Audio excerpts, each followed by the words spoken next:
नमस्कार. विधी विथ व्योमा ह्या सिरीजमध्ये आपलं सगळ्यांचं मनापासून स्वागत.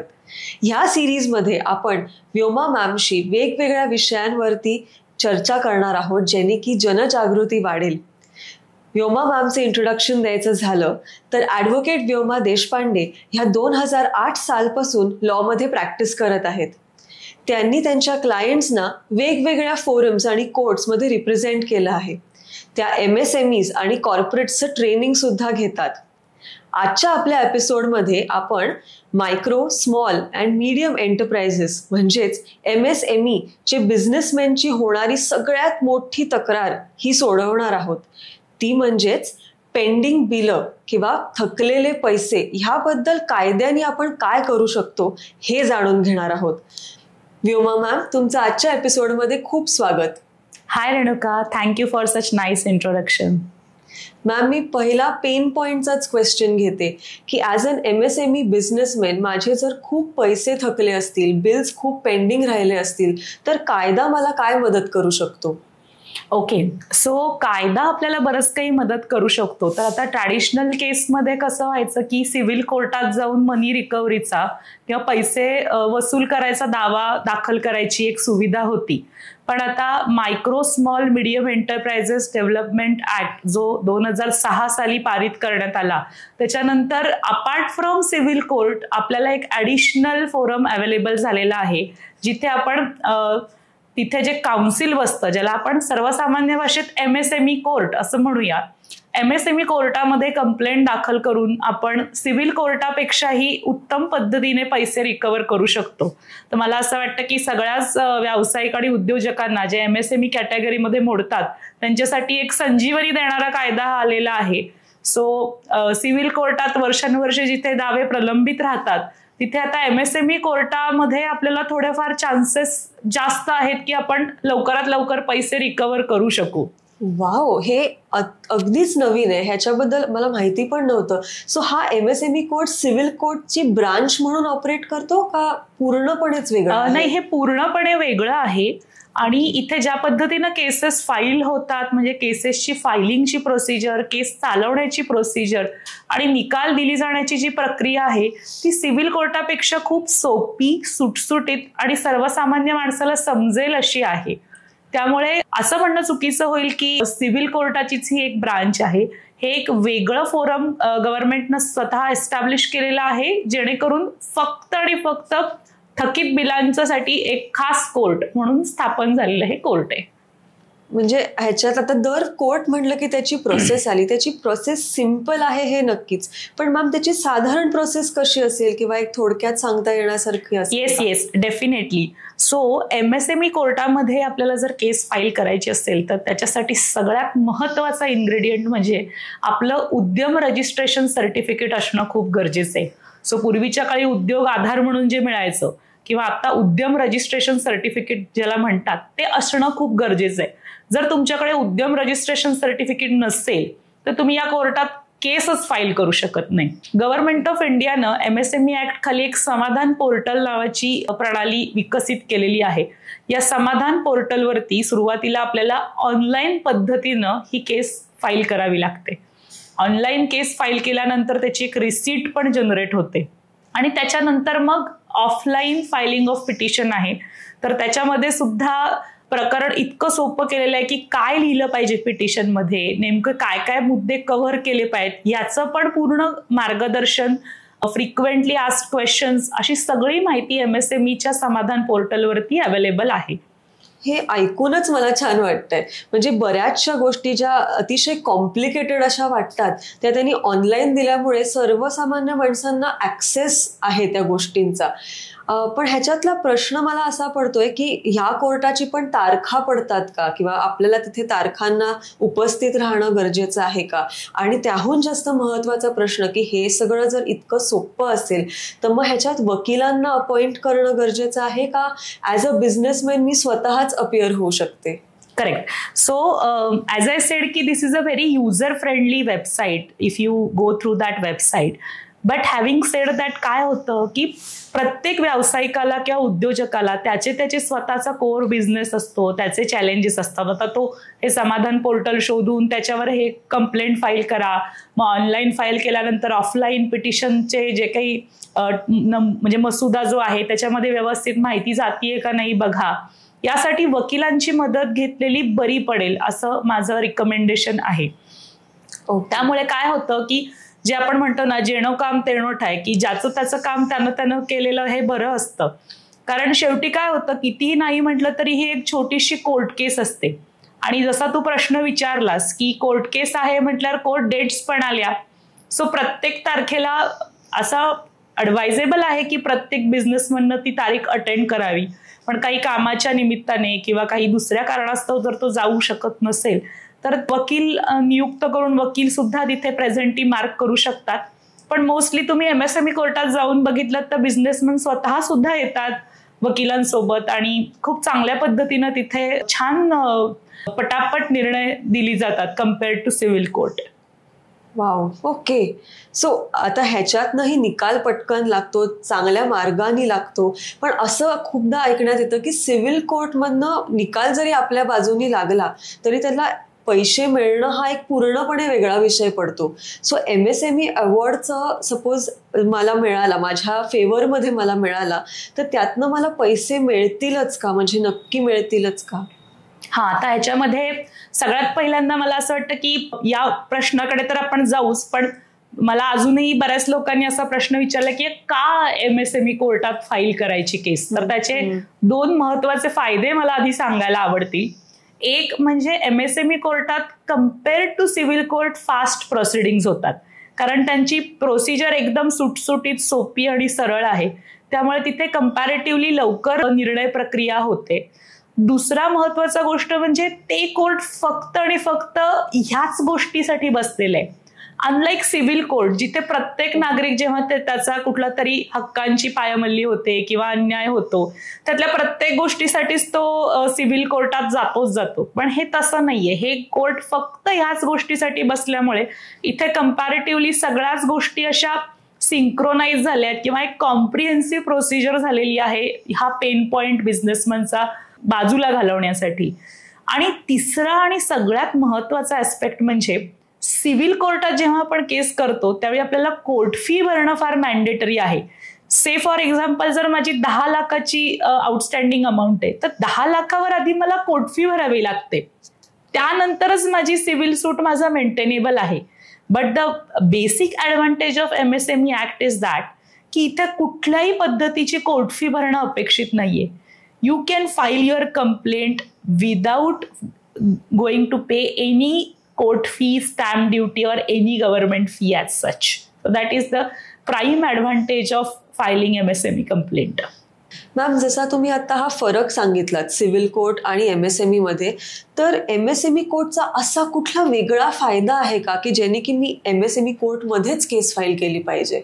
ओके, सो MSMEचा सगळ्यात एक मॅजिकल वॉन्ड म्हणून मी असं आहे की ज्यावेळी आपलं ॲग्रीमेंट होतं बायर आणि सेलरचं त्यावेळी जी काही टाईमलाईन अपेक्षित असते त्यांच्या ॲग्रीमेंटमध्ये, इनव्हॉइसमध्ये, त्या टाईमलाईन प्रमाणे पैसे नाही आले किंवा वर्स्ट केस की ठरलेल्या दिवसापासून 15 दिवसाच्या आत जर पैसे नाही आले तर आपण MSME कोर्टात जर केस फाईल केली आणि तरी सुद्धा जर त्याने पैसे दिले नाहीत तर आपल्याला कंपाऊंडिंग रेट ऑफ इंटरेस्टने ते पैसे रिकव्हर करता येतात.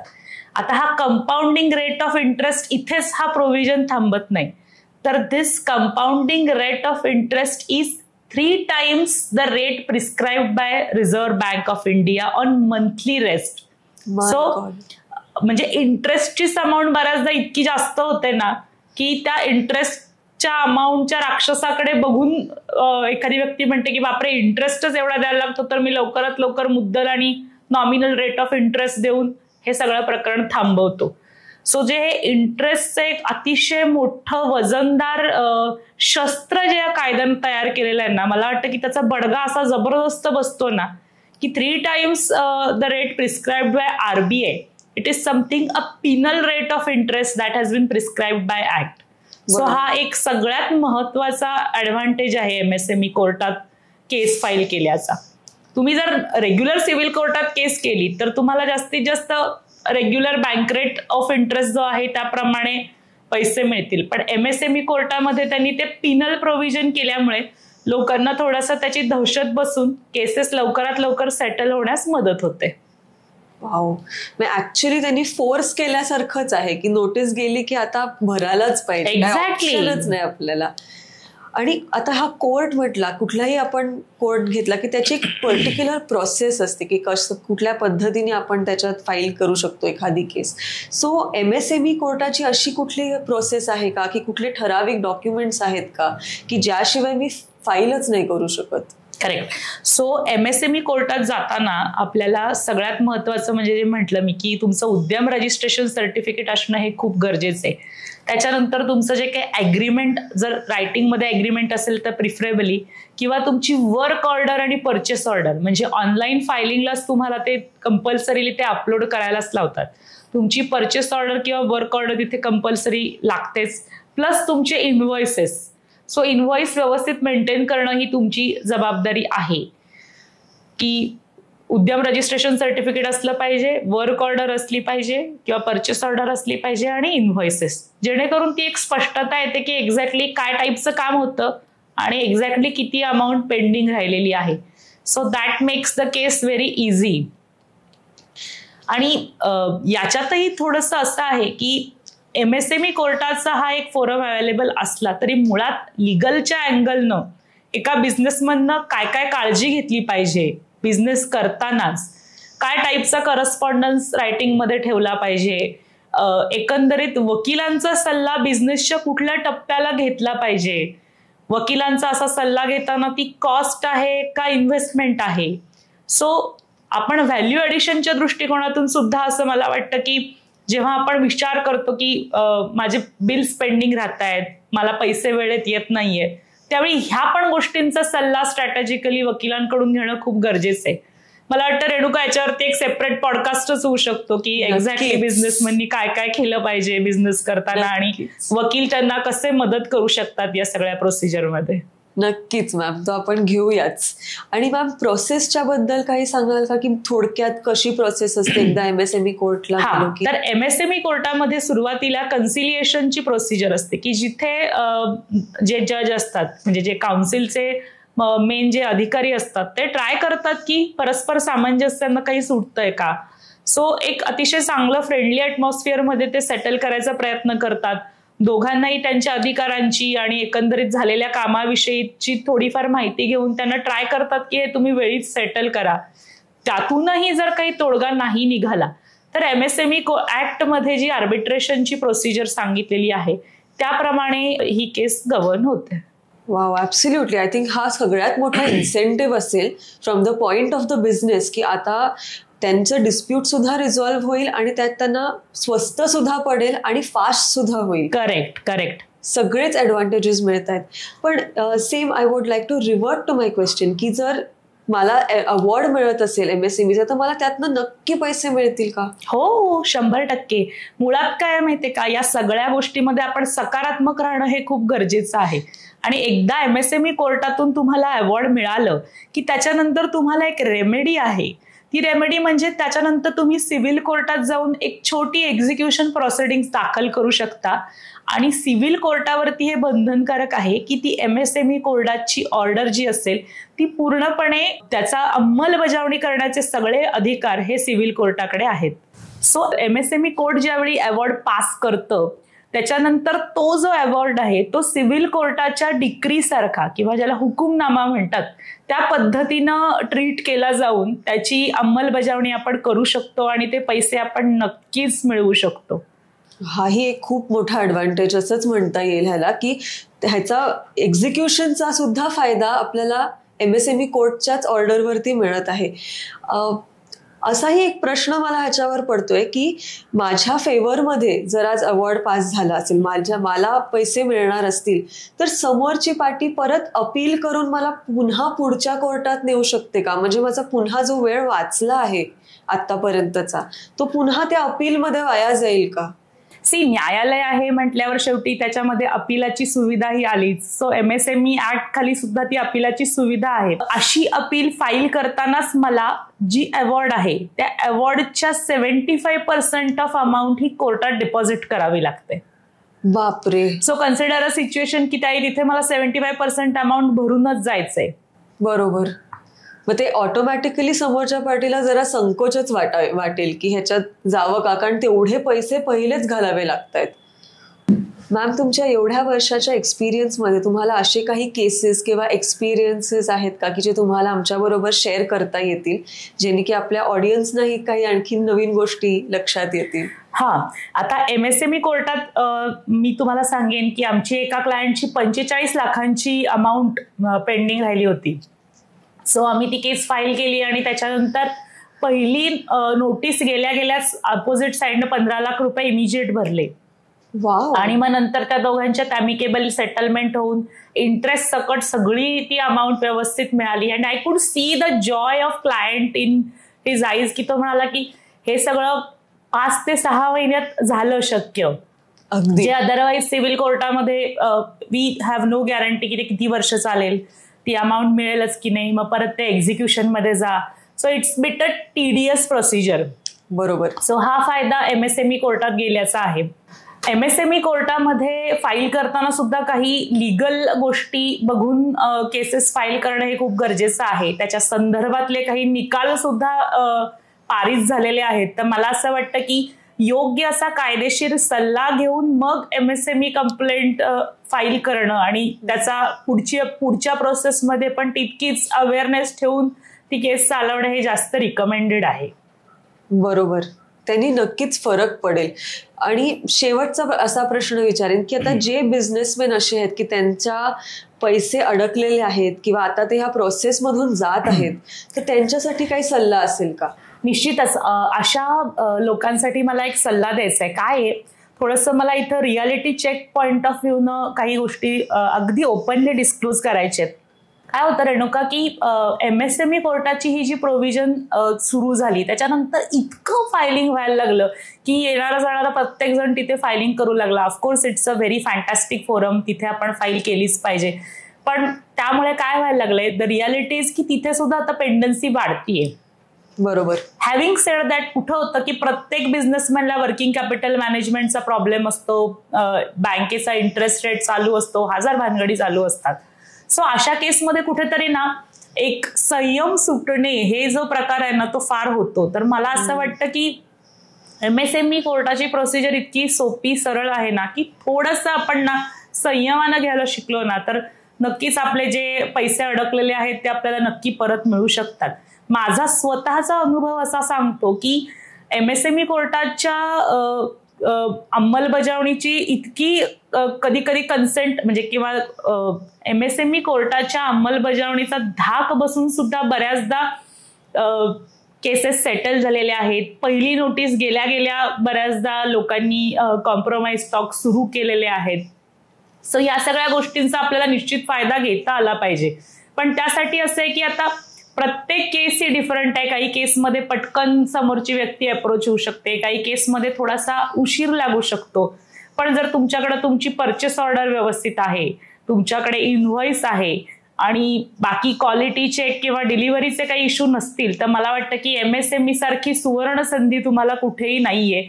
MSME कोर्ट त्यासाठीच बसलेला आहे आणि त्याचा आपण निश्चित फायदा घ्यायला पाहिजे. या सगळ्या प्रोसेसमध्ये काय होतं की प्रत्येक तारखेला कोर्टात जाऊन अटेंड करणं, तिथे जे काही प्रश्न विचारले जातील त्यांची उत्तरं देणं हे थोडंसं कदाचित एका सामान्य माणसाला चॅलेंजिंग होऊ शकतं. पण मला असं वाटतं की तुम्ही एक चांगला वकील अपॉइंट करून किंवा चांगलं गायडन्स घेऊन किंवा थोडंसं गट फिलिंग करून तिथे जर उभे राहिलात ना तर नथिंग इज डिफिकल्ट. कारण कसं आहे की कुठेतरी दाद तरी मागितलीच पाहिजे शेवटी. असं नाहीये की you can let go of the amount that is pending. अगदी अगदी. आणि तुम्ही एकदा असा हात पायंडा पाडलात की मग उद्या कोणी तुम्हाला टोपी लावून जाईल. सो माझं तर इव्हन हेही म्हणणं आहे की अमाऊंट जरी छोटी असली तरी if it is a question of principle म्हणजे तत्वाचा विषय जिथे येतो ना तेव्हा आपण त्याच्यामध्ये कॉम्प्रोमाइज केलंच नाही पाहिजे की बाबा माझे एवढे पैसे आहेत, तू एवढे देणं लागतोस तर मग तू ये आणि ते पैसे मला दे. बाय हुक और क्रूक म्हणजे कायदेशीर मार्गांचाच अवलंब करून आपल्याला त्या पैशांचं जे काय समोरच्याकडून वसूल करून घेताच आले पाहिजे.